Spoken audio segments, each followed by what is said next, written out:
May kasamang laman.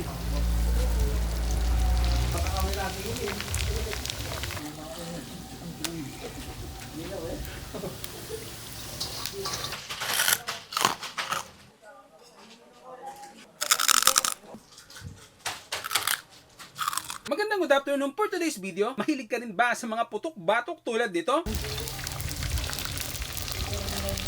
Yung tipong sasakit ang batok mo kapag ka naparami ka nito?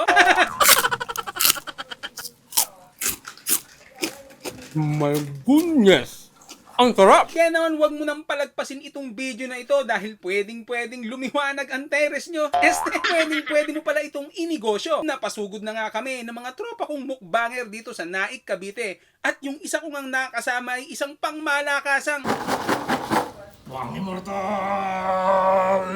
Kung saan matatagpuan ng chicharon alabagnet manufacturer sa Cavite. Sakto at nadatnan ang napakadaming mga chicharon bagnet na ito. Napakadami ba naman talaga dahil nakakaubos lang naman sila ng 4,000 packs ng chicharon bagnet kada linggo ha. Lahat ng nakikita nyo nakaprikok na at ginagawa nila ito para mas tumagal ang buhay ng chicharon. Kaya naman kung mapapansin nyo ay hindi pa ito bumubuka.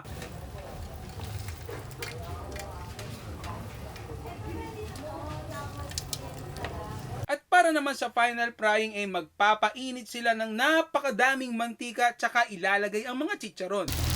Tapos lalagay ulit.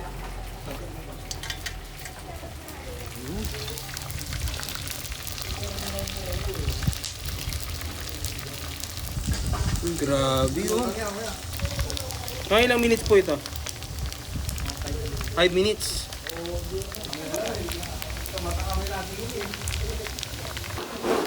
Bakit po ginaganyan? Para po bumuka siya at maluto yung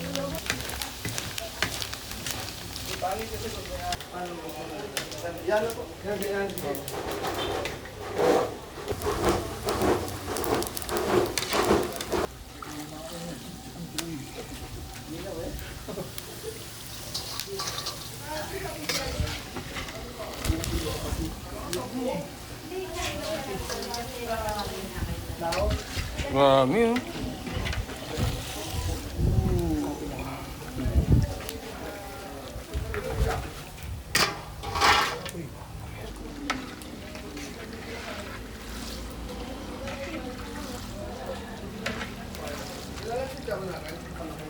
Oh, di ba talaga namang nakakatakam? Kaya naman tikman na natin yan. At yun, titikman na natin yung chicharonan dito. Chicharon bagnet. Yan o. Habang pinapackage. So, kuha tayo ng isa. Uy, Ah, tikman na natin.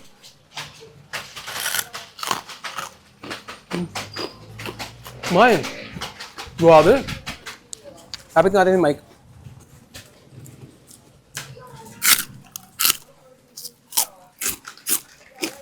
My goodness! Ang sarap!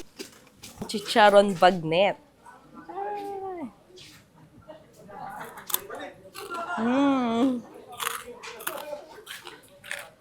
Sobrang lutong.